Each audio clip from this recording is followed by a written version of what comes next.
दोष काल में आप बेलपत्री के वृक्ष के नीचे आती हो,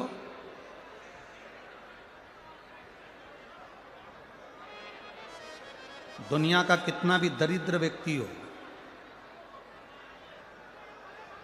चाहे दुनिया का कोई व्यक्ति ऐसा हो जिसका कभी व्यापार चलता ही नहीं हो, उसने 50 बार बदल के देख लिए, फैक्ट्री चली नहीं रही, जिस काम को करने के लिए जाते हैं वो काम टल जाता है, आज की जगह कल, कल की जगह परसों, परसों की जगह नरसों, काम होता ही नहीं। बेटा बेटी का संबंध करने जा रहे हैं पर हो ही नहीं रहा।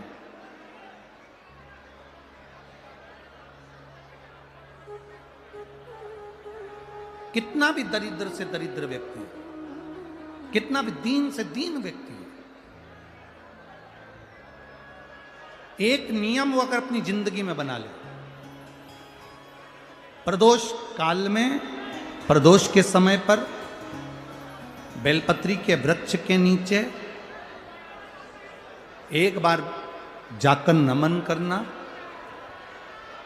और प्रदोष काल में शंकर भगवान के मंदिर में दिया लगाना, ये दो चीजें अगर वो 3 महीना भी लगातार कर ले तो उसके जीवन में कभी कोई समस्या आ ही नहीं सकती, कोई दुख आ ही नहीं सकता। नारी को, जिस पुरुष को, जिस बच्चे को, जिस बड़े को चर्म रोग हो जाता है, चमड़ी सफेद पड़ने लगती है, जब चमड़ी सफेद पड़ने लगती है, चर्म रोग जैसा जब हो जाता है या चर्म रोग उसको घेरने लगता है, चमड़ी जब सफेद पड़ने लगे या चमड़ी काली पड़ने लगे या चर्म रोग सोराइसिस जैसी बीमारी तक के लिए है हमारा।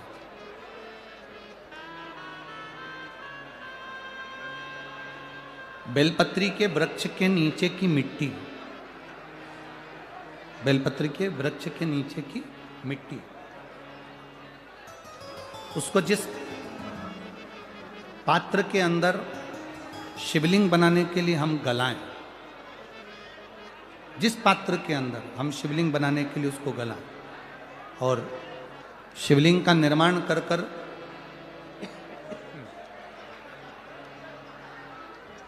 हम बेलपत्री के वृक्ष के नीचे उसका पूजन करें, उसका विसर्जन करें। और बेलपत्री के नीचे की जो मिट्टी है जिस पात्र में गलाई जाती है, उस पात्र के पानी का स्नान, उस मिट्टी का थोड़ा सा भाग अपने शरीर पर लगाकर, जहाँ सफ़ेद चमड़ी हो रही हो या श्वेत चमड़ी हो रही हो वहाँ लगाकर और उसका स्नान करना यदि हम प्रारंभ करें। परंतु प्रदोष जैसे अपन शंकर भगवान के मंदिर जाते हैं, दर्शन करते हैं, पूजन करते हैं, उसी तरह बेलपत्री के वृक्ष के नीचे की मिट्टी को गलाकर हम शिवलिंग का निर्माण करते हैं। स्नान करना या शरीर पे लगाने के साथ में सबसे ज़्यादा जरूरी है शंकर भगवान के उस शिवलिंग की पूजन करना, पार्थिव लिंग की पूजन करना। लगभग 2 शिवरात्रि निकलेगी महीने की और बाबा जहाँ जहाँ से चमड़ी सफ़ेद हो रही होगी वहाँ वहाँ से धीरे धीरे बाबा अपने असली रंग को देना प्रारंभ कर देता है। इतना बेलपत्री के वृक्ष की पार्थिव लिंग निर्माण और पूजन की उस मिट्टी का इतना वर्णन हमारे शास्त्र करते हैं, इतना वर्णन।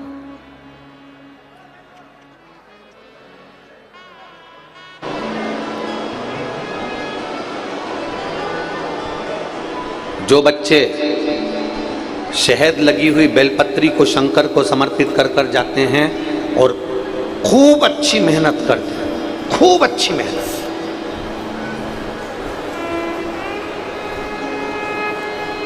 खूब अच्छी पढ़ाई करें, खूब मेहनत करें और आखिरी में चाहे इंटरव्यू के लिए जा रहे हो, चाहे परीक्षा के लिए जा रहे हो, एक बेलपत्री की बीच वाली पत्ती पर शहद लगाकर शिव को समर्पित कर कर जाते हैं। एक बार अगर बाबा ना करा हो, 2 बार ना करा हो तो निश्चित है तो भी मेरा बाबा एक ना एक दिन तुम्हें मंजिल तक पहुंचा ही देता है। बाबा एक ना एक दिन मंजिल तक पहुंचा जरूर है।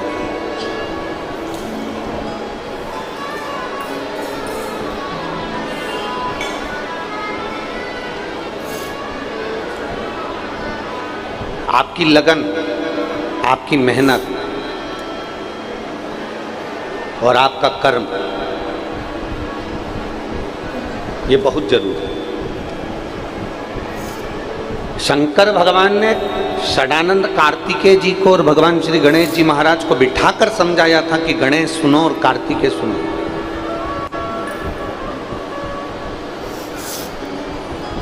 दो चीजें अपनी जिंदगी में धारण कर लेना, षडानंद कार्तिकेय और गणेश, दो बातें अपनी जिंदगी में उतार लो। एक, मेहनत मत छोड़ो, कर्म मत छोड़ो, और दूसरा, बुरी संगत में मत बैठो, संगत अच्छी बैठो। और जो शंकर भगवान के शब्द थे वो शब्द आपकी जिंदगी में उतारिएगा। एक, पानी की बूंद, गरम तवा है, तवा बहुत गरम है जिस पे तुम रोटी सेकते हो, कढ़ाई गरम है, तवा गरम है, बर्तन गरम है। एक पानी की बूंद उस तवे पर डाल दीजिए, एक पानी की बूंद कढ़ाई में डाल दीजिए।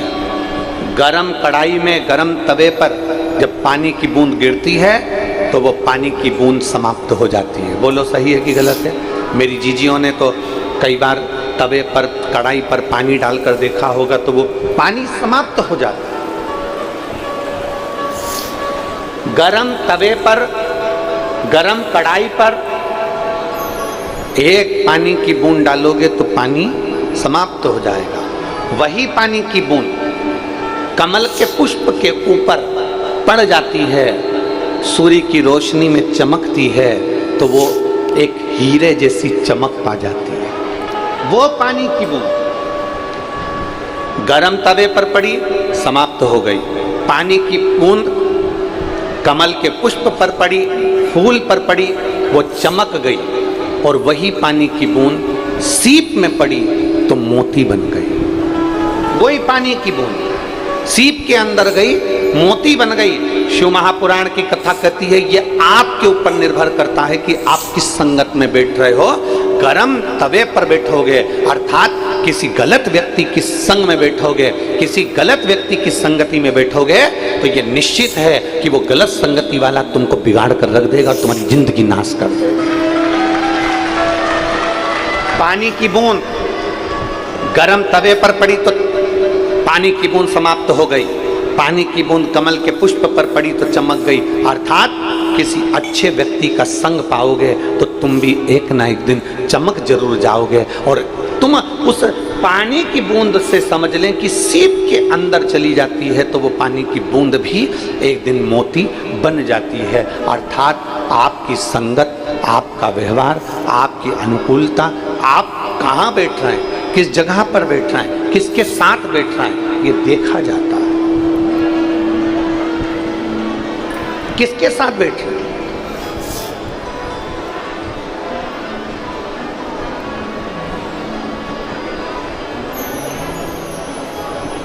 जिसके साथ बैठ रहे हो बर्बाद तो नहीं कर रहा है आपको। 3 मित्र व्यक्ति को बर्बाद कर देते हैं, हमने पहले भी कथा में कहा। पहले नंबर का ताली, प्रशंसा करने वाला तुम्हें एक दिन बर्बाद कर देगा। बहुत बढ़िया, दे 2-4 और धर के दे, खूब मार अच्छे से। तेरे में इतनी दम है रे, तेरे पास खूब पैसा है, तेरे पास कमी है क्या? 2-4 को अगर मार भी देगा तो तेरा पिताजी छुड़ा लाएगा। ये प्रशंसा करने वाले, ताली बजाने वाले, प्रशंसा करने वाले एक दिन तुमको खड्डे में लाकर छोड़ देंगे। ताली मित्र, थाली मित्र, होटल में खिलाने वाले एक दिन तुझे बर्बाद कर कर छोड़ देंगे। और तीसरे नंबर पर है प्याली मित्र, एक साथ पीना, जो तुम्हें पीने की भी आदत ना हो और पीने की आदत डाल दें, वो तुमको बर्बाद के सिरे पर लाकर छोड़ देंगे। ये निश्चितता है। आप किसकी जिंदगी जी रहे हो?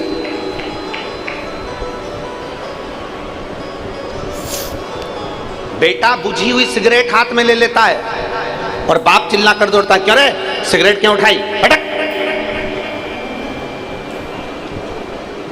बेटा अगर शराब का मदिरा का गिलास हाथ में ले ले तो बाप चिल्लाता है, तू मदिरा पिएगा, उड़क पड़क।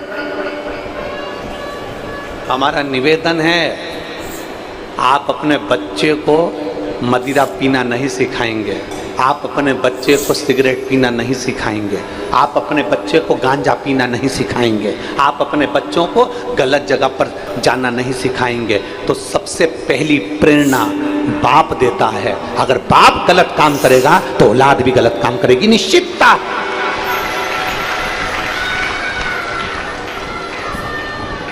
अभी कथा में कहा, अपने घर के बच्चों को तुम जमीन देकर जाओगे, अपने घर के बच्चों को तुम मकान देकर जाओगे, अपने घर के बच्चों को तुम गाड़ी देकर जाओगे, अपने घर के बच्चों को तुम जेवर देकर जाओगे, सब कुछ देकर जाना।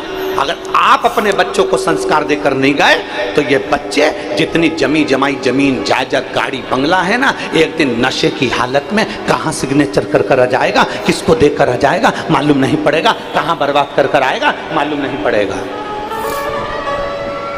शिव महापुराण की कथा में संकल्प लेकर जाया करो कि मैं संकल्प लेकर जा रहा हूं कि मैंने अभी तक भले दारू का नशा करा हो, सिगरेट का नशा करा हो, गांजे का नशा करा हो, चरस का नशा करा हो, मैंने जिंदगी में सारे नशे करे हो, पर आज शिव महापुराण की कथा से मैं प्रेरणा लेकर जाता हूं कि अपनी औलाद को अगर अच्छा बनाना है तो सबसे पहले नशा मैं छोड़ूंगा।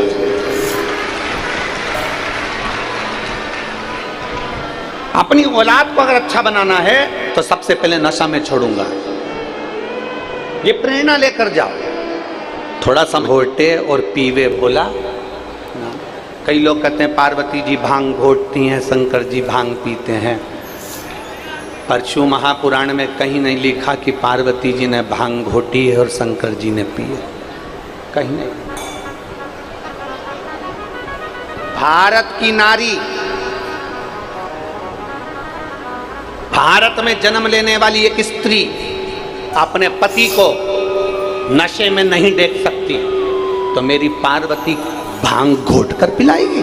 भूतो न भविष्यति, कभी नहीं। मेरी पार्वती मैया कभी भांग घोट कर नहीं पिला सकती, क्योंकि पार्वती जी भी भारत की वो भूमि की, इस कैलाश धाम की, इस पृथ्वी की माता है। और माता कभी भी गलत प्रेरणा नहीं दे सकती, प्रेरणा अच्छी ही देगी, गलत प्रेरणा नहीं, श्रेष्ठ प्रेरणा। दो चीजें हैं।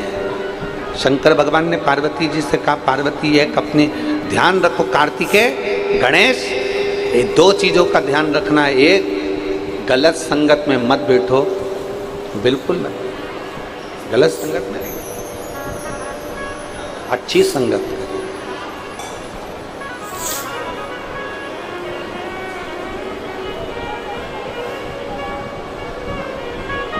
और सत्संगति से प्यार करना सीखो जी,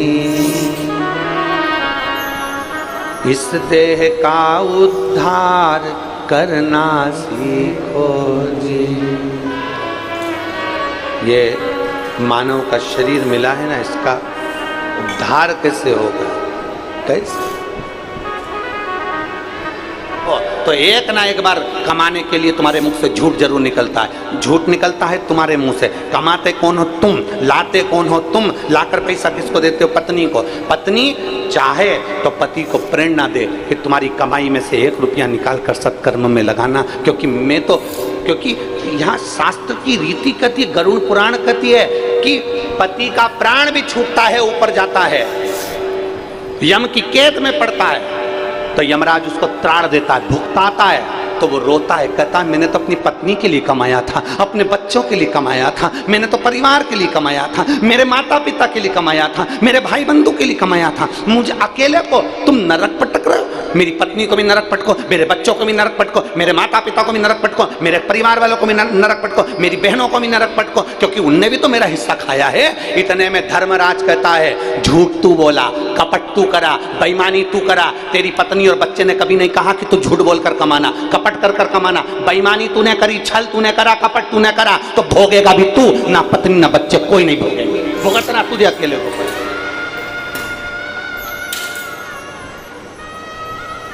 पेट अपना दुख रहा है तो दवाई अपने को खाना पड़ेगी, सिर अपना दुख रहा है तो दवाई अपने को खाना पड़ेगी, और आंखों से नहीं दिख रहा तो चश्मा अपने को लगाना पड़ेगा।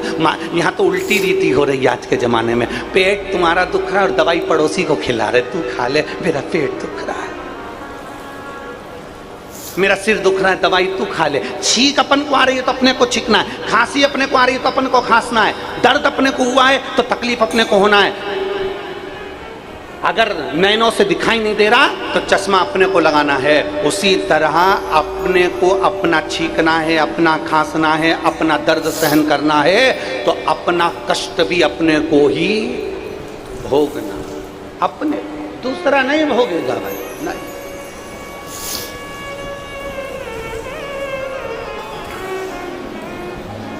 अरे देख लिया संसार हमने, देख लिया सब मतलब के यार हमने देख लिया।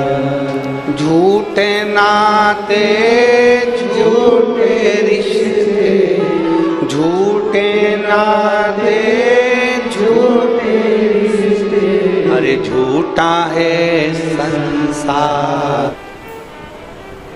अगर आपके पास में धन नहीं है, तकलीफों की जिंदगी चल रही है, तो शिव महापुराण की कथा कहती है थोड़ी सब्र करना, थोड़ा धैर्य रखो, शांति रखो। कोई जल्दी बनता है, कोई लेट बनता है शिव को जल चढ़ाने वाला, एक दिन सेठ जरूर बनता है, एक दिन सेठ जरूर बनेगा। थोड़ा सब्र रखना, इंतजार करना, भटकना मती। लोग कहेंगे हमारे पास चल, वो बाबा जी के पास चल, ऐसी भभूति फेंकेगा और हंडा सोने का निकाल कर दे देगा। नहीं, अगर ऐसा बाबा कहीं का होता सोने का हंडा निकालने वाला तो सबसे पहले अपना भंडारा भर लेता, फालतू के लफड़े में पड़ता ही नहीं।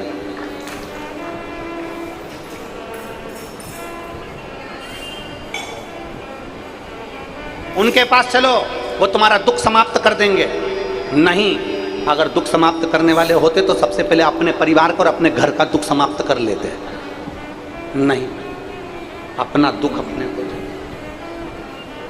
अपना दुख। दो चीजें दी हैं मेरे भोलेनाथ माता पार्वती जी से करें, दो चीजें मनुष्य के पास होना चाहिए, एक सब्र और दूसरी कद्र। थोड़ा समय लगेगा, दुख कटने में थोड़ी देरी लगेगी, सब्र रखना, इंतजार करना, थोड़ा इंतजार करो, सब्र रखो, होगा। कोई लेट बनता है, कोई जल्दी बनता है, शिव को जल चढ़ाने वाला एक दिन सेठ जरूर बन। थोड़ी सब्र रखना। एक बार में अगर सब आंकड़े की जड़ बांधी, संतान उत्पन्न नहीं हुई, दूसरी बार आंकड़े की जड़ बांधी, संतान उत्पन्न नहीं हुई, हिम्मत मत हारना। मेरे भोलेनाथ जी के दरवाजे पर लोटा भर के जल चढ़ाते रहना, उसके दरवाजे जाते रहना, जब तक वो तेरी गोदी नहीं भरे तब तक उसका दरवाजा मत छोड़। भाव से, भक्ति से, विश्वास के साथ, दिल से बाबा से विनय करिए। जहाँ जगह मिले वहाँ बैठकर भगवान ओघड़दानी अपने मन की बात बड़े भाव के साथ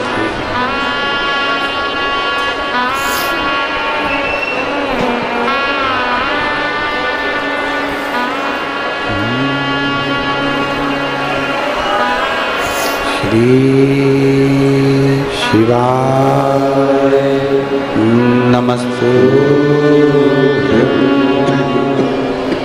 श्री शिवाय नमस्तुभ्यं।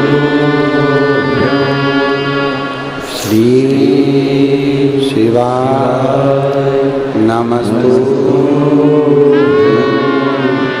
श्री शिवाय नमस्तुभ्यं। श्री शिवाय नमस्तुभ्यं। भोला सब दुख काटो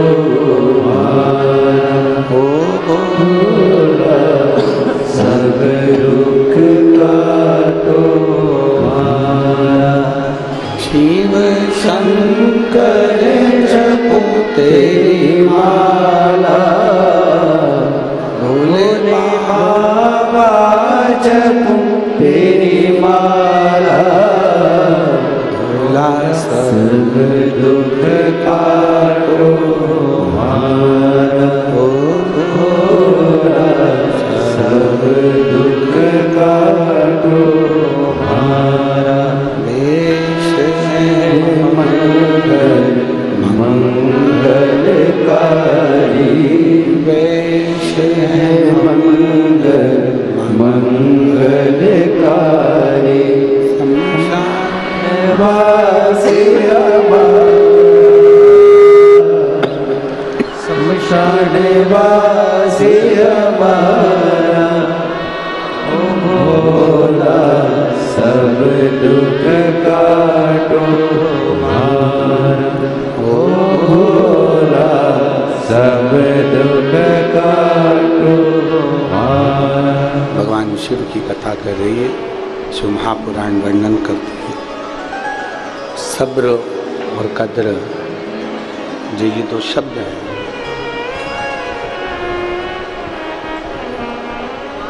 थोड़ा धैर्य रखकर, धीरज रखकर, सब्र रखिएगा।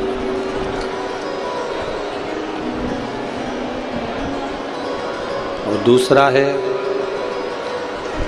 जब धन नहीं है, तकलीफ चल रहा है, तो थोड़ा सब्र रखो। देवाधिदेव महादेव झोली भरेगा जरूर। फिर दूसरे नंबर पर है कद्र। बाबा अगर धन दे दे, भगवान देवाधिदेव महादेव अगर संपदा दे दे, धन दे दे, वैभव दे दे, तो सबकी कद्र करो, सम्मान दीजिए, सबका आदर करिए, सबका सत्कार करिए, सबका।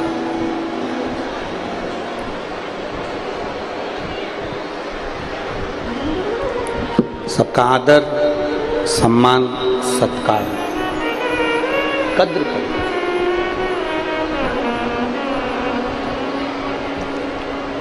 विदल और उत्पल, जिनके प्राणों को भगवान देवाधिदेव महादेव के चरणारविंद में जो कुंदुक गिरा है, उस कुंदुक से उनके प्राणों को हरा गया। शिव जी का नाम कुंदकेश्वर महादेव पड़ गया। बोल कुंदकेश्वर महादेव की जय। भगवान शंकर कुंदकेश्वर महादेव पड़ गए। आगे चरित्र आया है।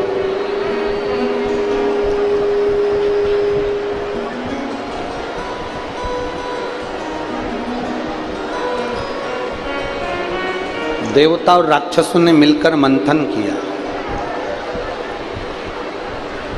और देवता राक्षस मिलकर जो मंथन करे, उस मंथन में सबसे पहले निकलने वाली है गौ माता।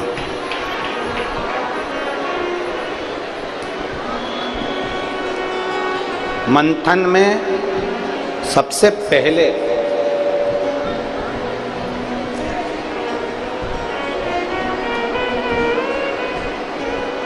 अगर मंथन में सबसे पहले निकल रही है तो गौ माता निकल रही है।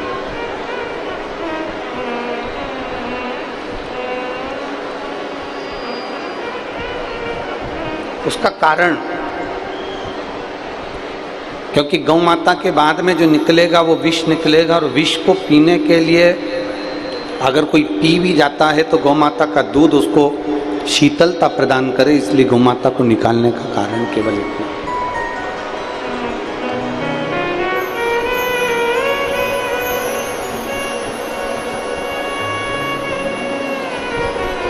आज जो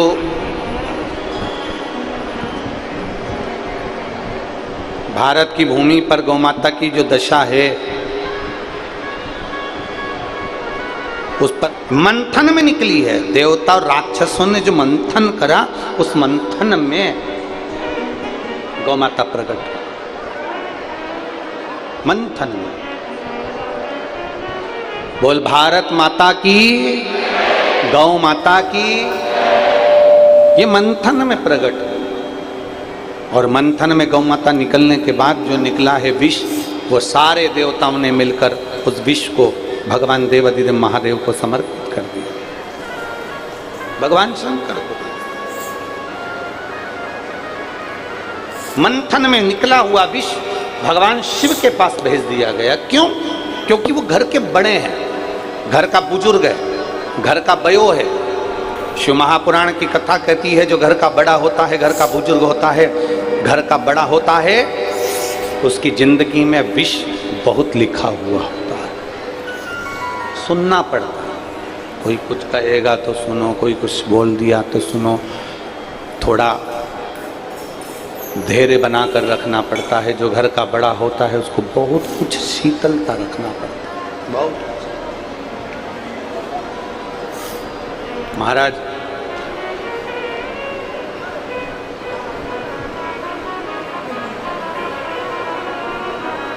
घर का जो बड़ा है उसको गंभीरता में भी रखा जाता है। मेरे देवादिदेव महादेव, मेरे शंकर, मेरे ओघड़दानी, मेरे शंकर, मेरे शिव, मेरे त्रिकालदर्शी सारे देव हैं। विष अमृत जो पीते हैं वो देव कहलाते हैं, और जो विष पीता है वो महादेव कहलाते हैं। शंकर ओघड़दानी विष पी रहे हैं क्योंकि देवों के देव हैं, घर के बड़े हैं, घर के बयो हैं, घर के वृद्ध हैं, घर के बुजुर्ग हैं, घर के बड़े हैं, वो विष पी रहे हैं। बड़े का काम क्या होता है? शिव महापुराण की कथा कहती है बड़े का क्या काम है? सबको साथ कर चलना, सबको लेकर चलना। पहले की जो छत होती थी ना, तो उस छत में ऊपर टीन लगा दी जाती थी। भगवान देवादिदेव महादेव के पास में विष आया, शिव जी उसको पी लिया। कंठ पर माता पार्वती जी ने जाकर उस विष को अंदर नहीं जाने दिया। शिव जी का नाम नीलकंठ महादेव हो गया। बोल नीलकंठेश्वर महादेव। शिव का नाम नीलकंठेश्वर महादेव हो गया। भगवान देवादिदेव महादेव ने देवताओं से कहा तुम ये अमृत भले पियो, मना नहीं, पर अमृत पीने पर तुम्हारे भीतर अभिमान ना आए, अहंकार ना आए, अमृत पियो, अच्छे से रहो। भगवान अगर धन देता है तो ये कभी नहीं कहता कि अभिमान करना। भगवान धन देता है तो ये कहता है इस धन का सदुपयोग करो, प्रयास करो कि इस धन को सदुपयोग में लगे, प्रयास करिए कि सत्कर्म होता रहे। आगे वर्णन आया सुंदर प्रसंगों में, भगवान तुमरुका जी चंचुला देवी को बड़े आनंदमय भाव से भगवान शिव के 12 ज्योतिर्लिंग का स्मरण करा रहे हैं। चंचुला देवी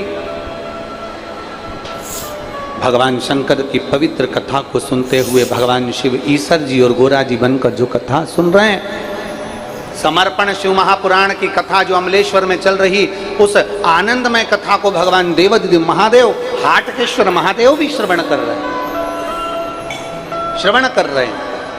और कहा प्रथम ज्योतिर्लिंग का वर्णन करा श्री सोमनाथ जी का। चंद्र को काया का रोग हो गया, और चंद्र को काया का रोग हुआ। चंद्रदेव ने जाकर देवऋषि नारद से पूछकर भगवान शंकर की आराधना करना प्रारंभ करा, भगवान शिव की आराधना करा।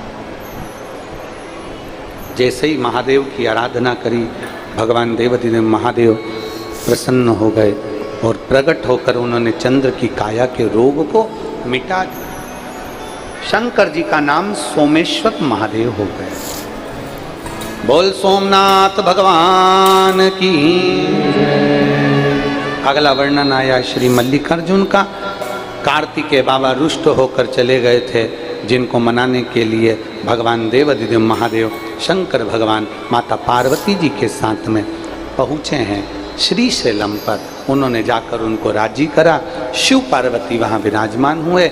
शिव जी का नाम सुंदर आनंद से मल्लिकार्जुन के रूप में विराजित होते हैं। बोल मल्लिकार्जुन भगवान की। अगला वर्णन आया है श्री महाकाल का। दूषण नाम के राक्षस का संहार करने के लिए भगवान शंकर 84 रूप में प्रकट होकर उसका काल बने, तो शिव जी का नाम महा, जो संपूर्ण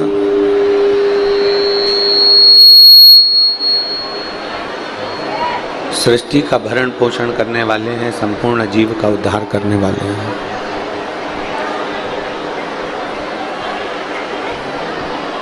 चाहे वो मनुष्य हो, चाहे वो पशु हो,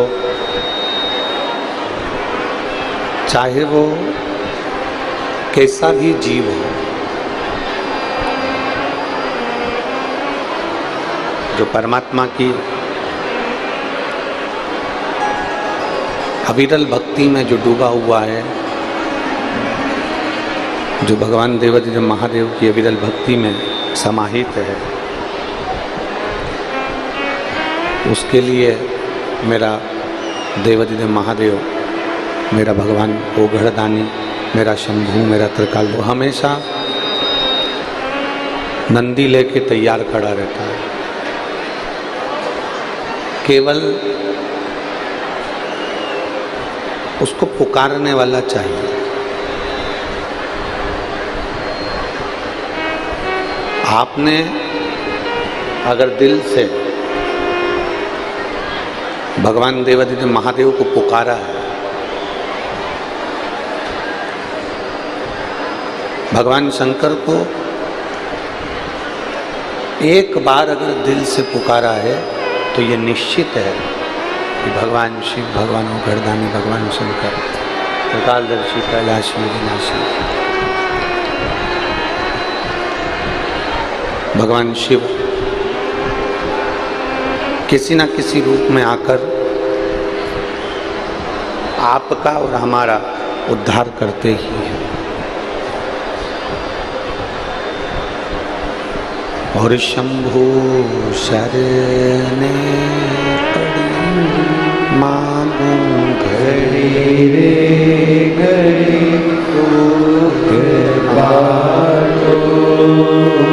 दया करी दर्शन आपको। शंभू शरणे पड़ी मांगू घड़ी रे घड़ी दुख काटो दया करीन दर्शन आपको। आप जिस रूप में उसको पुकारोगे, जिस तरह से आप उसको पुकारोगे, जिस भाव से आप भगवान शंकर को पुकारने का प्रयास करोगे, जिस भाव से आप उसे पुकारोगे, वो मेरा शंकर, मेरा ओघड़दानी, मेरा त्रिकालदर्शी, मेरा कैलाशी, मेरा विनाशी शिव आपके करीब में आएगा जरूर, आपके नजदीक में जरूर आएगा।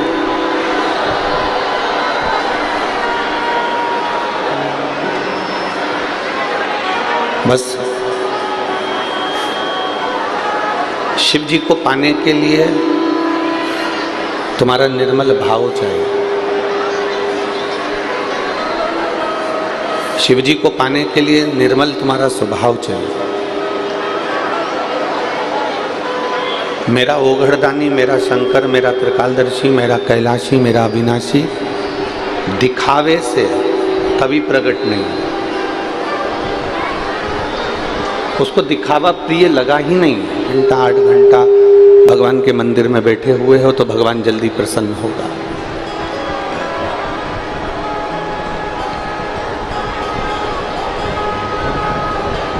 कई लोग ऐसे होते हैं जिन्होंने ये विचार कर लिया कि मंदिर में बैठे रहेंगे तो भगवान जल्दी प्रसन्न हो। कई लोगों ने ये विचार कर लिया कि हम तीर्थ में जाकर बैठे रहेंगे तो भगवान जल्दी प्रसन्न होगा। कई लोगों ने ये विचार कर लिया कि हम किसी पवित्र नदी के तट पर जाकर बैठे रहेंगे तो भगवान जल्दी प्रसन्न होगा। नहीं, शिव महापुराण की कथा कहती है, एक क्षण का भी अगर आप सत्संग कर रहे हैं, एक क्षण का भी भगवान शंकर का दर्शन कर रहे हैं, एक क्षण का भी आप भगवान की भक्ति कर रहे हैं, एक क्षण की भी अगर आप अविरल भक्ति को धारण कर रहे हैं तो मेरा देवाधिदेव महादेव तुम्हारे करीब में आता जरूर है, ये निश्चित है, वो पहुंचेगा। अपने जीवन में शिव को पाने के लिए, शंकर भगवान को पाने के लिए हमें कैलाश पर्वत पर जाने की जरूरत नहीं पड़ती।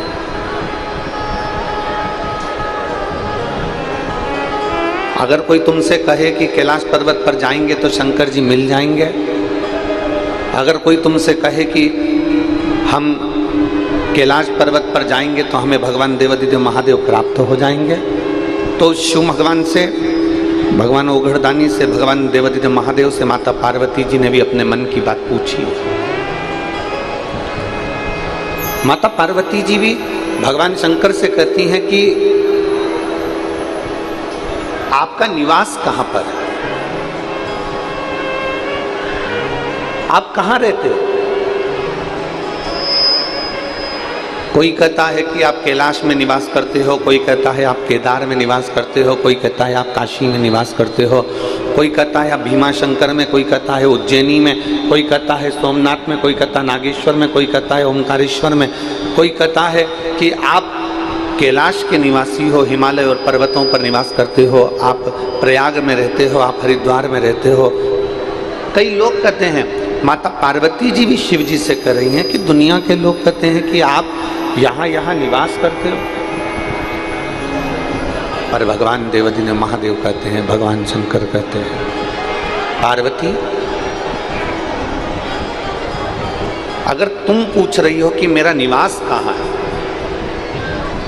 अगर तुम पूछ रही हो कि मैं कहाँ रहता हूं, तो देवाधिदेव महादेव कहते हैं, पार्वती मैं उस भक्त के हृदय में सदा निवास करता हूं जो दुनिया के लोगों का दुख मिटाने का कार्य करता हो और कहीं ना कहीं किसी ना किसी की सहायता करता हो।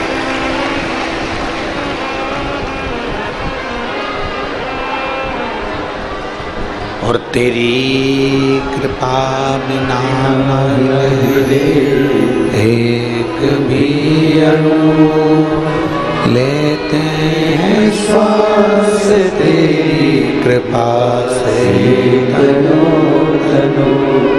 बखान क्या करूं मैं राखों के ढेर का, चपटी भभूत में खजाना कुबेर का।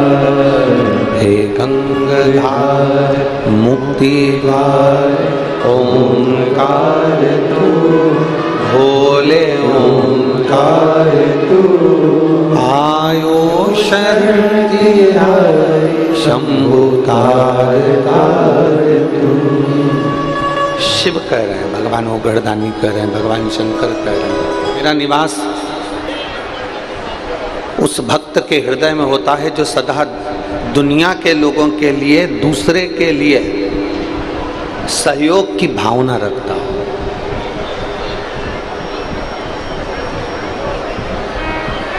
जो किसी न किसी रूप में दूसरे का सहयोग कर रहा है, किसी न किसी रूप में दूसरे को सपोर्ट कर रहा है। शिव कहते हैं मैं उसके साथ में हूं। देवाधिदेव महादेव कहते हैं कि मैं उसके करीब में हूं, उसके साथ में। कल एक भक्त मना नहीं है, पर शिव महापुराण की कथा कहती है बच्चों के लिए अपने जीवन का करा हुआ थोड़ा सा पुण्य भी रख कर जाना, जिससे इनकी जिंदगी सहजता से चल सके।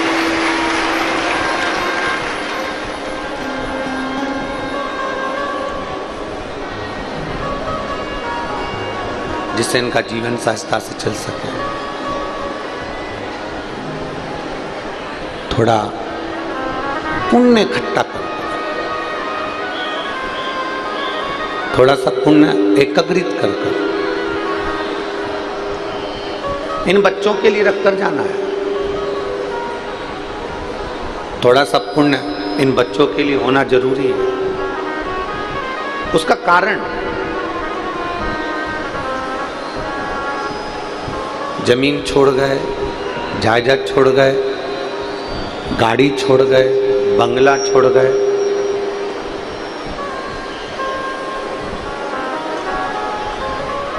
जमीन जायदाद गाड़ी बंगला सब कुछ छोड़कर चले गए, सब कुछ। और मालूम पड़े कि आपका पुण्य उन बच्चों के पास में है ही नहीं। मान लो पुण्य है ही नहीं, तो वो जमीन जो तुम छोड़ कर गए हो ना, वो जमीन उसका भोग नहीं कर पाएगा। गाड़ी बंगला छोड़ कर गए हो तो उसका भोग नहीं कर पाएगा।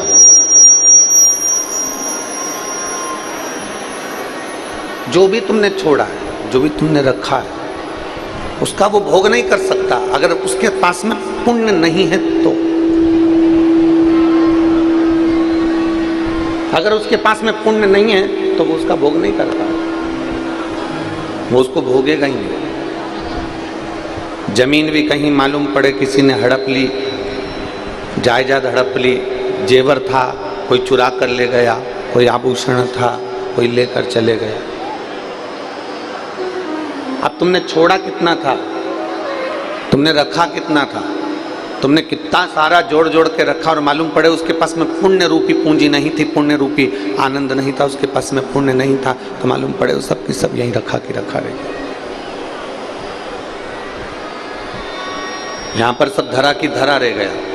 तो शिव महापुराण की कथा कर रही है कि अपने घर के बच्चों के लिए जमीन रखो, जायदाद रखो, पैसा रखो, दौलत रखो, जेवर रखो, मना नहीं है, पर अपने घर के बच्चों के लिए थोड़ा संस्कार रूपी पुण्य उसके जीवन में रखकर जरूर जाना, जिससे उन सारी वस्तुओं का वो भोग कर सके।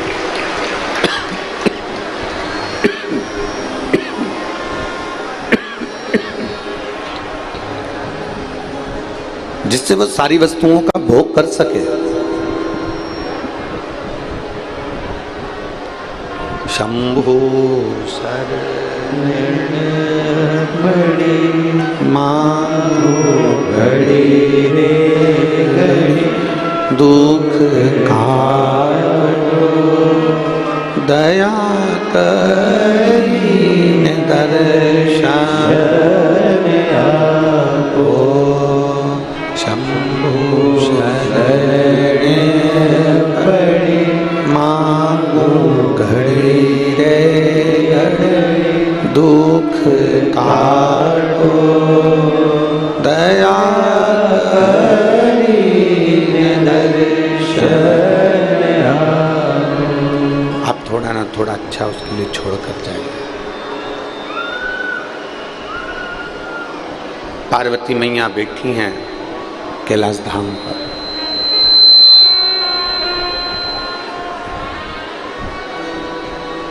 और पार्वती मैया कैलाश धाम पर विराजमान है। दो असुर हैं, एक विदल एक उत्पल, दो असुर हैं। एक का नाम है विदल, दूसरे का नाम है उत्पल।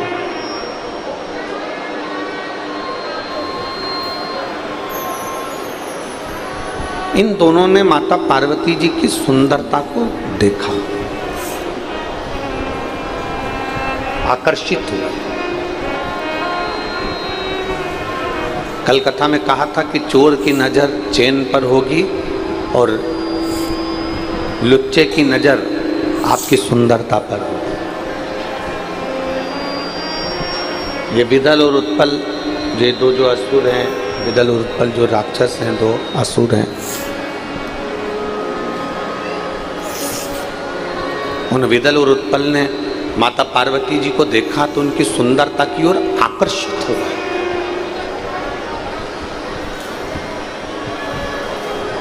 और इतने आकर्षित हुए कि वो माता पार्वती जी को पाने के लिए हाथ पकड़ने के लिए आगे बढ़ने लगे।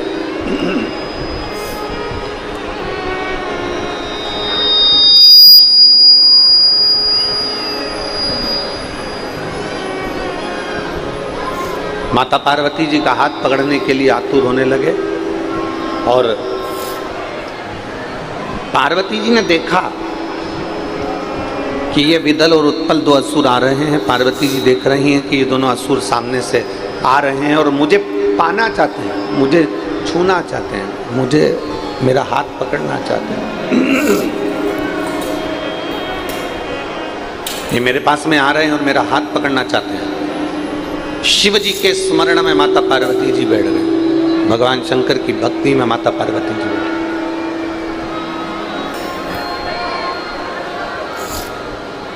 और जो पार्वती मैया भगवान शंकर की अविरल भक्ति में डूबी, अच्छे कार्य की, श्रेष्ठ कर्म की प्रेरणा मेरा देवाधिदेव महादेव ही देता है। जब इस शरीर के द्वारा, इस आत्मा के द्वारा, इस मन के द्वारा, आप हो, हम हैं, किसी के भी शरीर के द्वारा, आत्मा के द्वारा, मन के द्वारा कोई अच्छा कार्य हो रहा हो ना, बहुत अच्छा कार्य आपके हाथ से हो रहा हो, तो समझ लेना ये प्रेरणा देने वाला कोई दूसरा नहीं, ये देवाधिदेव महादेव ही प्रेरणा दे रहे हैं।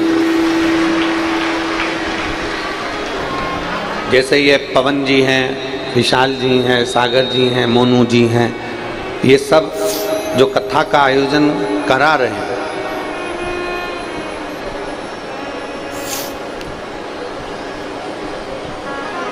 पवन खंडेलवाल जी हों, विशाल खंडेलवाल जी हों, सागर खंडेलवाल जी हों, मोनू साहू जी हों, ये सब जो कथा का आयोजन करवा रहे हैं,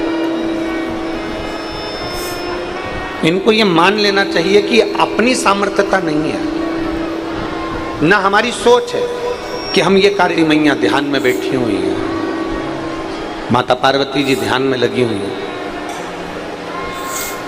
और माँ जगत जननी माता पार्वती जी अब ध्यान में लगी हैं। शंकर भगवान ने उनको प्रेरणा दे दी। गणेश जी के हाथ में एक अस्त्र होता है एस की तरह, उसको कुंदुक कहते हैं।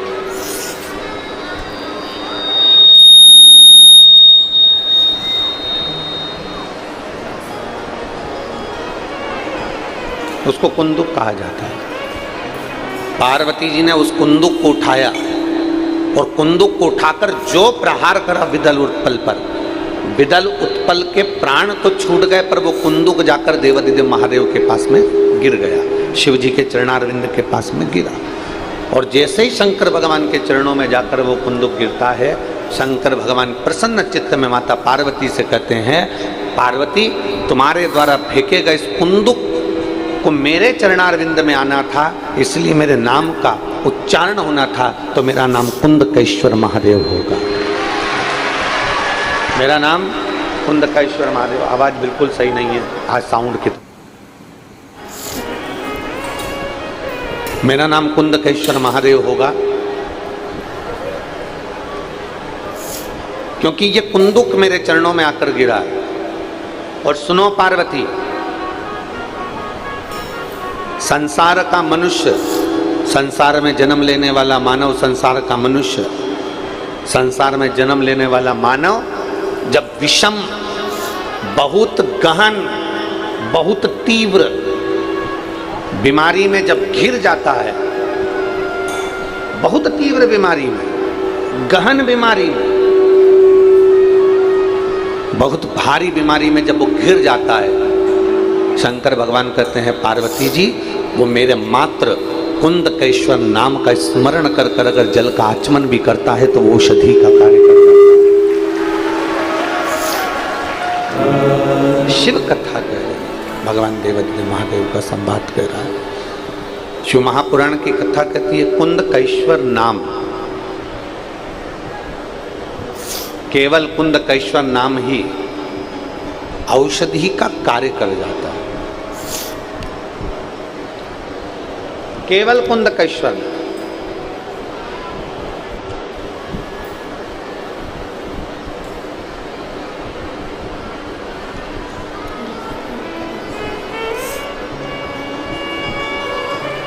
जहां आपको लगे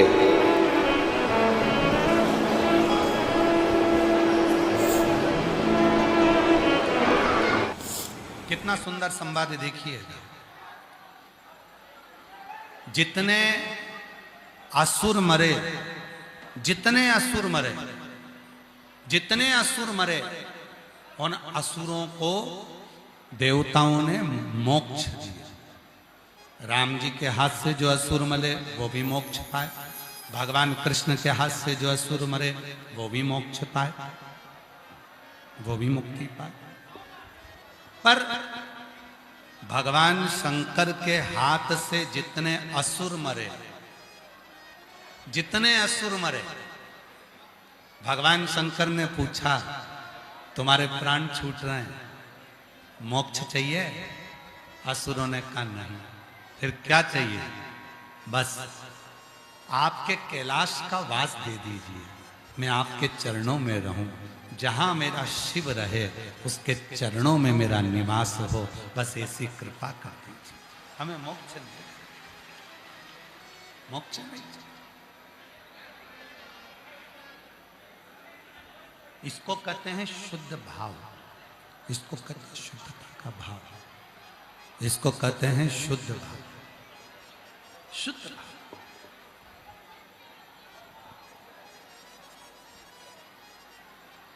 आज के समय में बहुत कुछ सुनने को मिलता है।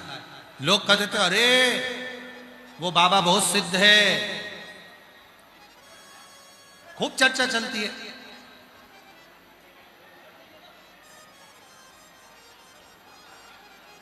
मेरी जीजियों, बाहर का बड़ा अंदर का बड़ा, मेरी जीजियों, कहना सरल है, वो बाबा बड़ा सिद्ध है, वो सब जानता है, वो आगे का भी बता दे, पीछे का भी बता दे, ये भी बता दे, वो भी बता दे, वो बहुत उसके शिष्य हैं, बहुत बड़े बड़े उसके चेले हैं, वो सब जानता है, वो सिद्ध है।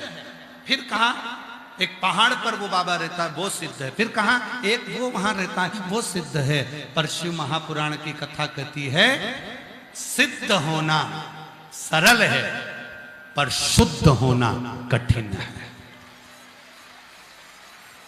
सिद्ध होना सरल है,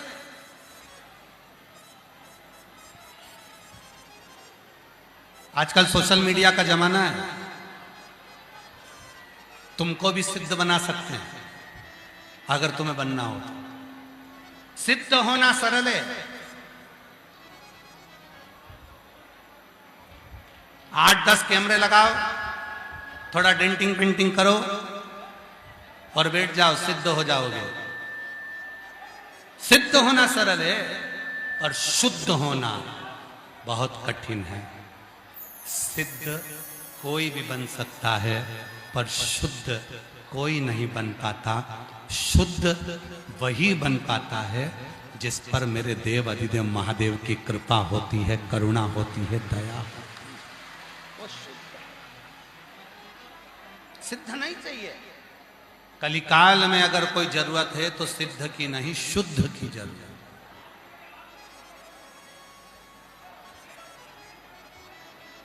शुद्ध। आज के जमाने में कहना पड़ता है सिद्ध पुरुष है। जितनी बुजुर्ग माताएं बैठी हैं, जो 60-70 साल की बुजुर्ग माता बैठी हैं, मैं उनके हाथ जोड़कर निवेदन कर कर कहता हूं कि आप अपने पुराने समय को याद करो, पुराने समय का स्मरण करो। कभी भी हमारे भारत देश में घी को शुद्ध लगाने की जरूरत नहीं पड़ती थी। बोल लगाने की जरूरत पड़ती थी? बस कहा जाता था घी लेकर आओ, अंदर जाते थे, घी का भगोना लेकर आते थे, यज्ञ चालू हो जाता था। आज के जमाने में ट्रेक लगाना पड़ता है। शुद्ध घी मतलब नकली बहुत चल रहा है, इसलिए शुद्ध लिखना पड़ रहा है। प्योर कॉटन मतलब प्योर कॉटन लिखना पड़ रहा है, मतलब नकली चल रहा है। शुद्ध दूध, दूध की थैली पर भी लिखा होता है शुद्ध दूध, मतलब दूध भी नकली चल रहा है।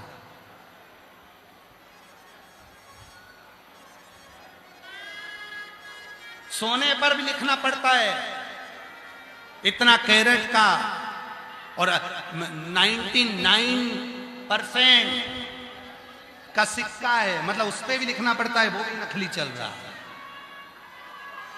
मतलब सिद्ध तो बहुत हैं पर शुद्ध नहीं मिल पाते। शिव महापुराण की यही कथा कहती है आपको और हमको सिद्ध नहीं बनना, आपको और हमको शुद्ध बनना है। एक लोटा जल चढ़ाकर बाबा के हो जाना है और बाबा को अपना बना लेना है। एक लोटा जल चढ़ाकर आप बाबा के हो जाओ, बाबा आपका हो जाओ, और कुछ नहीं। पार्वती मैया, रेशा नहीं आ रहा है भाई, पार्वती मैया शिव जी से विनय करते हैं, भगवान देवादिदेव महादेव से प्रार्थना करते हैं, शंकर भगवान को निवेदन करते हैं, बाबा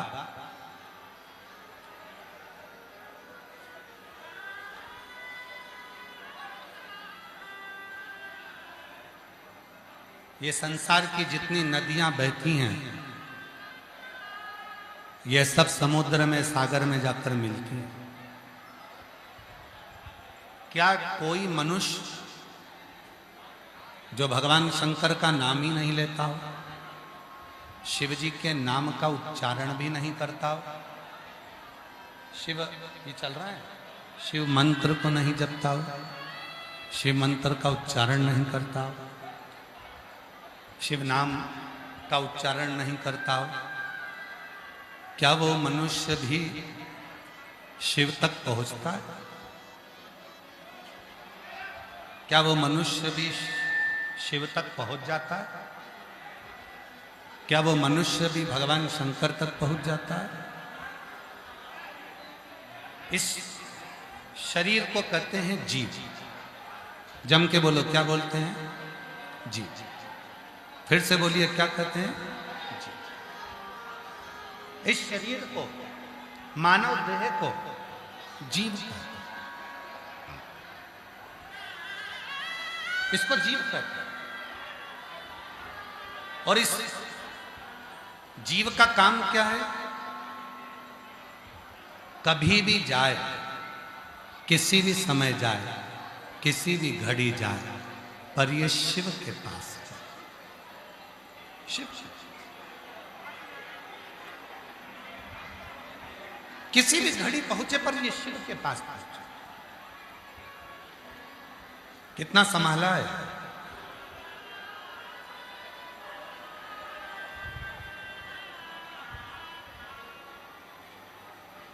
कितना संभाला।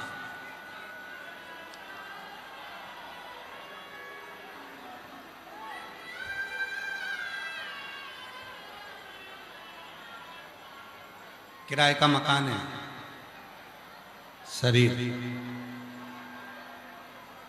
मिला है, आत्मा रह रही है। रोज किराए के मकान को साफ करना पड़ता है। कभी कभी खिड़कियां बेकार हो जाती हैं तो इन खिड़कियों को भी बदलना पड़ता है। कभी कभी किराए के मकान का दरवाजा भी खराब हो जाता है, उसको भी बदलना पड़ता है। कभी कभी किराए के मकान के पूरे छप्पर भी उड़ जाते हैं, संभालना पड़ता है। पर अंत किसके लिए? हमने किसके लिए जोड़ा? हमने किसके लिए संभाला इस किराए के मकान को? उस शिव के, ओगरदानी। और तेरी कृपा बिना ना हिले एक भी अणु, लेते हैं श्वास तेरी कृपा से तनु तनु। बखान क्या करूं मैं रातों के ढेर का, चपटी भगोत मेरे खजाना कुबेर का। उस शिव को जिसने समझा, उस शिव को जिसने जान लिया, उस शिव को जिसने समझ लिया, उसकी जिंदगी सार्थक। आप यहां से जाओगे, जब लोग पूछेंगे कहां गई थी? कथा में। क्या करने गई थी? कथा में। कथा सुनने। क्या सुना कथा में? क्या लेकर आई कथा से? क्या ग्रहण करा कथा में? कहा इतना भीड़ था, इतना भीड़ था, इतना भीड़ था कि महाराज तो दिखा ही नहीं। फिर कथा में गई क्यों? जब महाराज ही नहीं दिखा तो कथा में गई क्यों थी? तो कहा महाराज को देखने थोड़ी ना गई थी। तो फिर जो भक्त शिव पुराण की कथा सुनकर जाते हैं उनके मुख का मात्र दर्शन कर लो तो हजारों हजारों अश्वमेध यज्ञ का फल प्राप्त हो जाए। शिव भक्त का भी, कथा सुनने वाले का भी मुख का दर्शन हो गया तो मेरी जिंदगी का सारा दुख कट गया और मुझे सुख की अनुभूति हो गई। इसको समझना पड़ेगा। आज का समय लोग समझते कुछ हैं और बताते, जैसे एक पति बीमार पड़ गया, एक पति बीमार पड़ा तो पत्नी उसको डॉक्टर साहब को दिखा दिखा के परेशान हो गई, तो अब की बात आयुर्वेदिक डॉक्टर के पास में, डॉक्टर साहब को दिखाया, डॉक्टर साहब मेरा पति का घुटना दुखता है, कमर दुखती है, पैर दुखता है। डॉक्टर साहब ने देख लिया, पत्नी से कहा देखो हमने तुम्हारे पति को चेकअप कर लिया है, देख लिया है, हम ये दवा दे रहे हैं, पति को कूट कूट के देना। हम ये दवा दे रहे हैं, पति को कूट कूट के देना। पत्नी ने दवा ली, घर पहुंच गई, पति को जितनी बार दवा देती थी उतनी बार कूटती थी।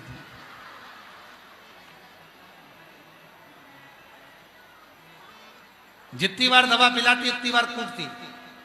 पति कहता कि मुझे क्यों कूट रही है? पत्नी कहती तुमको मालूम नहीं है, डॉक्टर साहब ने कहा था दवा जब दो पति को कूट कूट के देना। पति बोला मुझे कूटने को नहीं बोला था, दवा को कूटने को बोला था। नहीं, मैं तुम्हारी बात नहीं मानूंगा, मैंने तो डॉक्टर की बात मानी। 15 दिन के बाद डॉक्टर ने वापस बुलाया था, वो पति को वापस लेकर गई। आंख लाल, नाक लाल, मुंह लाल, हाथ लाल, पैर लाल। पति ने जो उसका स्वरूप देखा तो पूछा, डॉक्टर ने स्वरूप देखते से पूछा तुझे हुआ क्या? दवा ली है। तो कहा हमारी आयुर्वेदिक दवा तो कभी भी रिएक्शन करती नहीं है। कहा रिएक्शन दवा का नहीं है, तुम्हारे शब्दों का। ये दवा का रिएक्शन नहीं है, ये तुम्हारे शब्दों का रिएक्शन। हमारे शब्दों का? हाँ, हमारे शब्दों ने क्या रिएक्शन करा? आपने क्या बोला था? हमने आपकी पत्नी को बोला था कि ये दवा ले जाओ, पति को कूट कूट के देना। बस उसने वही सुना, दवा को तो नहीं कूटी, मुझे कूटा और खूब कूटा। 15 दिन में ये हाल कर दिया। बहुत अच्छा हुआ डॉक्टर साहब तुमने 15 दिन में वापस बुला लिया, नहीं तो हम ऊपर दिखा रहे होते। ये तो आपने कभी नहीं करी, आपने दया करी। महाराज समझना कठिन है, बहुत कठिन है समझना। लोग कुछ बात का असर निकालते, कुछ का कुछ सोचते हैं, कुछ का कुछ विचार करते हैं, कुछ का कुछ। शिव पुराण कह रही है, भगवान शंकर का चरित्र कह रहा है, शिव तत्व कह रहा है। आप शिव की शरणागति में बिना संकोच के, बिना संकोच। एक कितना सुंदर चरित्र है शिव महापुराण का।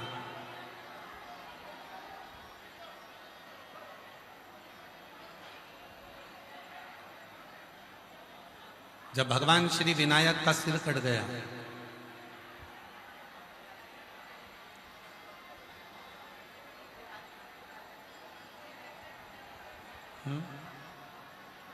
भगवान श्री विनायक का जब सिर कट गया, माता पार्वती जी के मुख से निकल गया, हे गंगा मैया, मेरे बेटे का सिर कट गया। अगर मेरे बेटे का सिर वापिस जुड़ गया, 1.25 लाख दीपदान करूंगी मैं, 1.25 लाख। और भगवान भोलेनाथ जी ने कृपा कर कर, भगवान भोलेनाथ जी ने करुणा कर कर विनायक का सिर जोड़ दिया, सिर जुड़ गया। अब माता पार्वती जी रोज भगवान शिव जी से कहने लगी, बाबा चलो, विनायक का सिर जुड़ गया है तो चलकर अपन को 1.25 लाख दीप दान करना। भगवान शंकर गणेश जी को लेकर, मां पार्वती को लेकर दीपदान करने के लिए चलते, दीपदान करने पहुंच गए।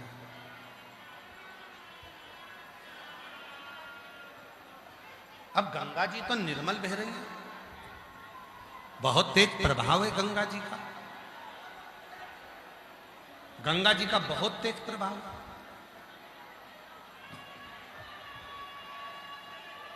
जब गंगा जी का बहुत तेज प्रभाव है तो गणेश जी महाराज को माता पार्वती जी ने गंगा जी से थोड़ी दूरी पर ले जाकर बिठा दिया। पार्वती जी ने शिव जी से कहा, भोले बाबा आप दीप जला जला कर देते जाओ, मैं गंगा जी में छोड़ती जाती। शंकर जी दिया लगाएं, पार्वती जी को दे, पार्वती जी गंगा जी में छोड़ती जाए। अब गंगा बह रही थी ऐसी, पार्वती जी का मुख था उधर, शिव जी का मुख था उधर। गणेश जी धीरे धीरे पीछे से चलकर आए और गंगा जी में पांव डालकर बैठ गए। पार्वती जी इधर दिया छोड़े, बहकर दिया इधर गणेश जी के पास जाए, गणेश जी अपनी सूंड से पकड़ के वापिस रख दे।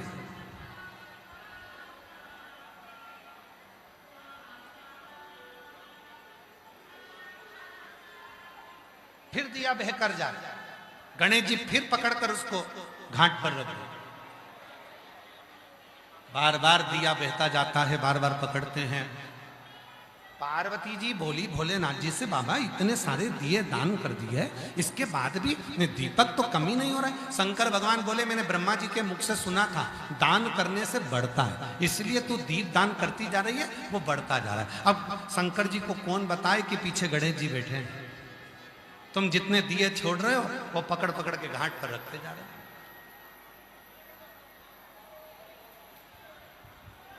तुम जितने दिए छोड़ रहे हो वो पकड़ कर रख रहे हो।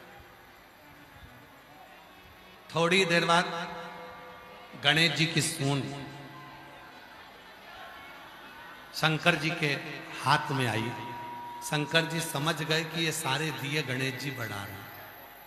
और शिव जी ने पार्वती जी से कहा कि तुम पूछ रही हो कि दिए कैसे बढ़ रहे हैं, ये तुम्हारे पुत्र गणेश पकड़ रहे हैं।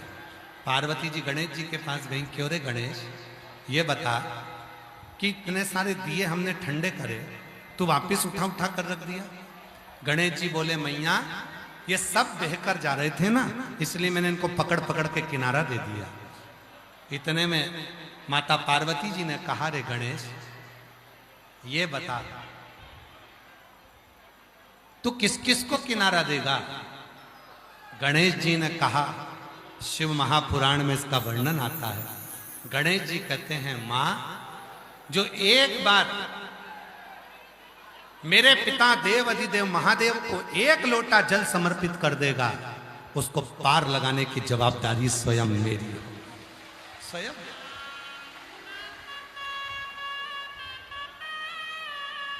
उसकी जवाबदारी मेरी है। पार में लगाऊंगा, कोई दूसरा नहीं लगाऊंगा।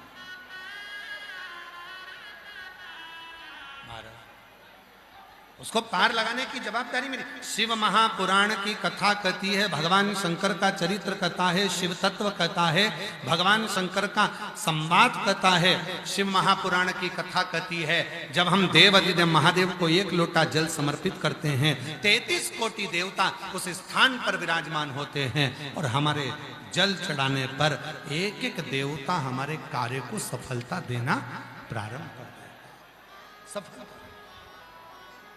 बोल बम का नारा है, जम के बोलो जरा, बोल बम का नारा। पर्वत से भोले बाबा नीचे उतर आओ, पर्वत से भोले बाबा नीचे उतर आओ, पर्वत से भोले बाबा नीचे उतर आओ, पर्वत से भोले बाबा नीचे उतर आओ। ओ देर ना लगाओ, लगाओ बाबा, देर ना लगाओ,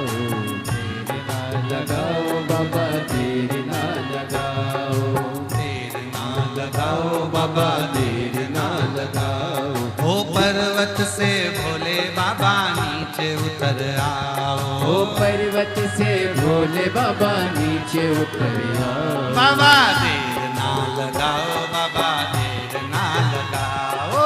देर ना लगाओ बाबा, देर ना लगाओ।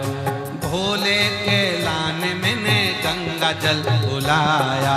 भोले के लाने मैंने गंगा जल बुलाया। ओ भोले के लाने मैंने गंगा जल बुलाया। ओ भोले के लाने मैंने गंगा जल बुलाया। जल्दी नहाओ बाबा देर ना लगाओ। जल्दी नहाओ बाबा, देर ना लगाओ। ओ जल्दी नहाओ बाबा देर ना लगाओ।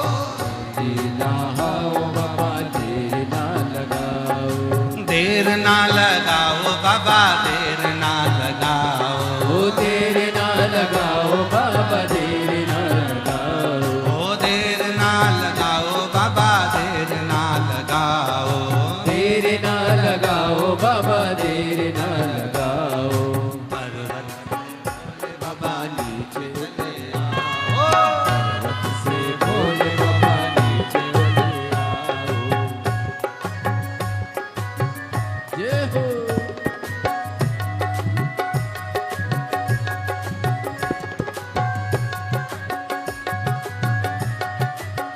शंभो।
सेजवा बिछाया, भोले के लान मैंने सेजवा बिछाया, भोले के लान मैंने सेजवा बिछाया, ओ भोले के लान मैंने सेजवा बिछाया।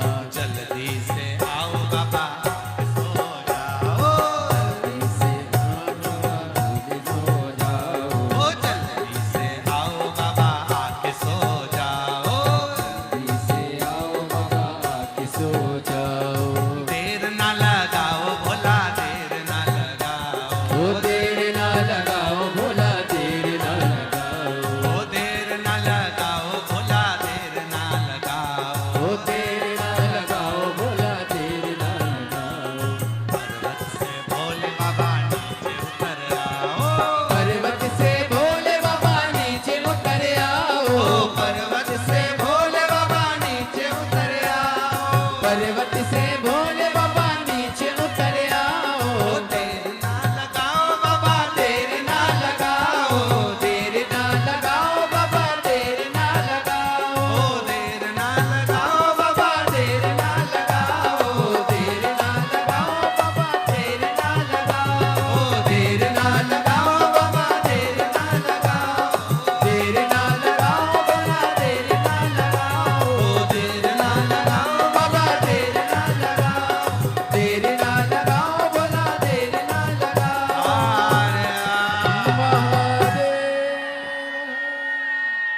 पर्वत से भोले बाबा नीचे उतर। आप लोग बोलो बोलो बोलो, कौन से बाबा को बोल रहे हो? रांची के पहाड़ी वाले बाबा को बोलो। अरे पर्वत से भोले बाबा, ओ रांची वाले बाबा, ओ पहाड़ी वाले बाबा, ओ सुरेश्वर बाबा, वो पहाड़ी वाले बाबा को बोलो, दौड़ कर आएंगे। आवाज जाना चाहिए वहां तक, बोलो बोलो। पर्वत से,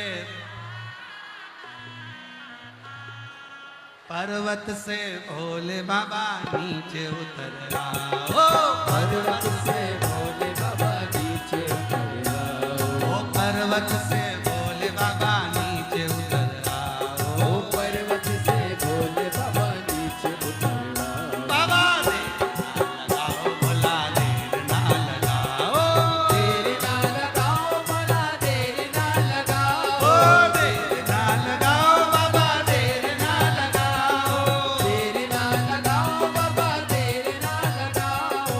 भोले भोले के लाल मैंने भोजन बनाया, भोले के लाल मैंने भोजन मंगाया, भोले के लाल मैंने भोजन बनाया, ओ भोले के लाल मैंने गंगा जल बुलाया, भोले के लाल मैंने गंगा जल बनाया। ओ जल्दी से नहाओ भोला देर ना लगाओ, जल्दी से नाओ भोला देर ना लगाओ, ओ जल्दी से नाओ भोला देर ना लगाओ, जल्दी से नाओ भोला देर ना लगाओ, देर ना लगाओ भोला देर ना लगाओ, देर ना लगाओ भोला देर ना लगाओ, ओ देर ना लगाओ भोला देर ना लगाओ, ओ देर ना लगाओ भोला देर ना लगाओ। पर्वत से भोले बाबा नीचे उतर आओ, पर्वत से भोले बाबा नीचे उतर आओ, ओ पर्वत से भोले बाबा नीचे उतर आओ, पर्वत से भोले बाबा नीचे उतर और पहाड़ी वाले बाबा की जय। पर आवाज नहीं पहुंची अभी उनके पास। बड़े भाव से आए हो बाबा से अपनी प्रार्थना करने के लिए, इसलिए आप भी बोलिएगा, देर ना लगाओ भोला देर ना लगाओ, देर ना लगाओ भोला देर ना लगाओ, ओ देर ना लगाओ भोला देर ना लगाओ, देर ना लगाओ भोला देर ना लगाओ। पर्वत से भोले बाबा नीचे उतर आओ, पर्वत से भोले बाबा नीचे उतर आओ, पर्वत से भोले बाबा नीचे उतर आओ, पर्वत से भोले बाबा नीचे उतर आओ। ना ना ना ना, झारखंड नृत्य के साथ देर ना हो जाए,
अब बैठ जाओ।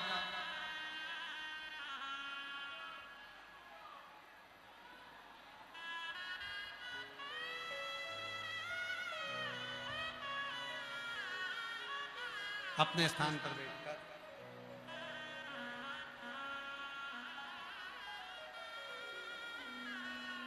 मन का भाव कहना। आज कथा का छठा दिवस है, कथा की शिवरात्रि है। बहुत दूर दूर से आप लोग आए हैं। अपने मन की बात जब 5 बार श्री शिवाय नमस्तुभ्यम हो जाए, बाबा को जब आप कहें बाबा मेरे सब दुख काटो, उसके बाद में 2 क्षण के लिए मौन हुआ जाता है। उस मौन होने में आप बाबा को अपने मन का भाव कहेंगे, प्रार्थना करेंगे, निवेदन करेंगे, विनय करेंगे और बाबा को अपने मन की दशा कहेंगे। जिस कार्य के लिए आप कथा श्रवण करने आए हैं, बाबा को विनती करने आए हैं, बाबा को वो भाव कहेंगे। सभी लोग साथ में बोलेंगे, मंत्र का उच्चारण करेंगे, साथ में प्रार्थना करेंगे, निवेदन करेंगे।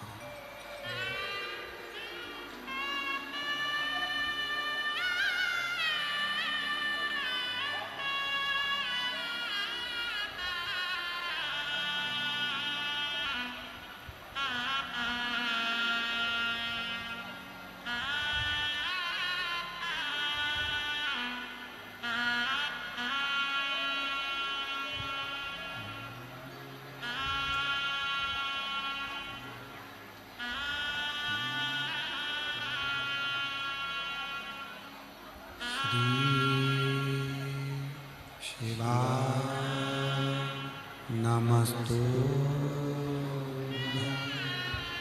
श्री शिवाय नमस्तु श्री शिवाय नमस्तु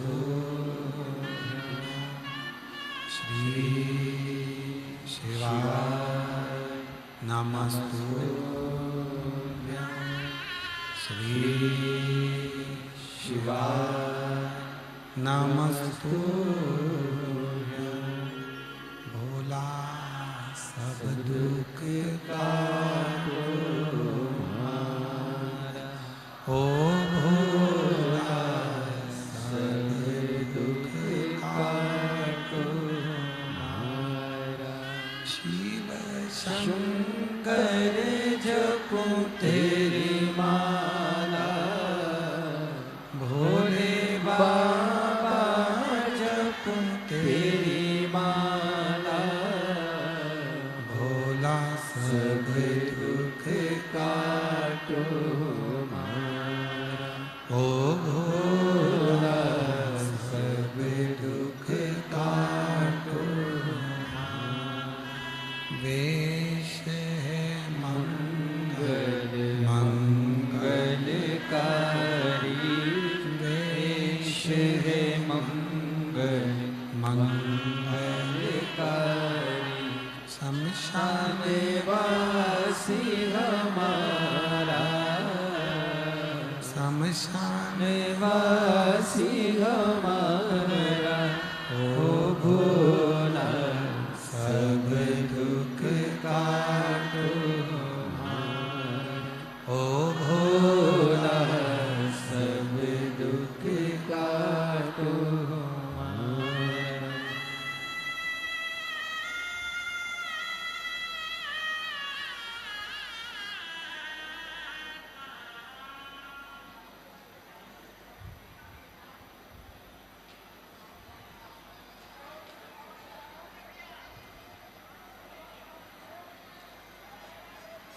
बाबा दैवदेव महादेव भगवान शिव ओगरदानी त्रिकालदर्शी कैलाशी विनाशी भगवान शंकर की पवित्र कथा कह रही है। शिव महापुराण की कथा वर्णन कर रही है, शिव तत्व कह रहा है, शिव पुराण कह रहा है। माँ जगत जननी जगदम्बा अम्बा माता पार्वती भगवान शिव की परम कृपा प्राप्त करती है। जिसे हर दर्द कहता दुनिया के आगे प्रभु चुपचाप में रहता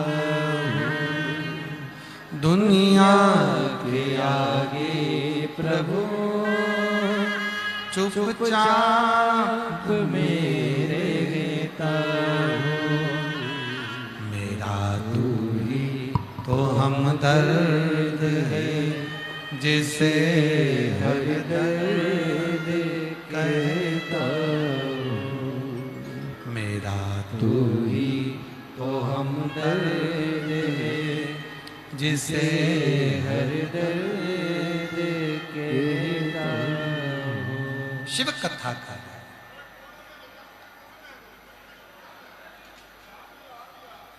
तारकासुर जिसके हृदय में शिव बसा भगवान शंकर वो घड़दानी त्रिकालदर्शी कैलाश विनाशी जिसके भीतर बसे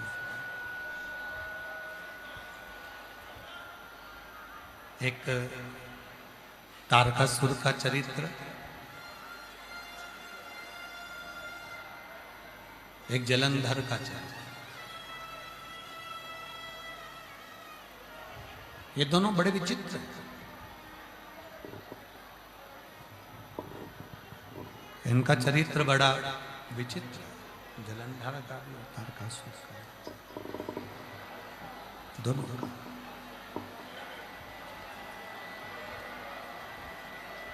तारकासुर जिसने वर मांगा था कि मैं मरूं तो भगवान शिव के पुत्र के द्वारा मरूं। असुर होकर भी राक्षस होकर भी जिसके हृदय में शिव तत्व के प्रति प्रेम है असुर होकर भी जिसके भीतर शिव तत्व के प्रति प्रेम है भगवान शंकर के प्रति स्नेह है जरा विचार करिए वो कोई साधारण नहीं हो सकता।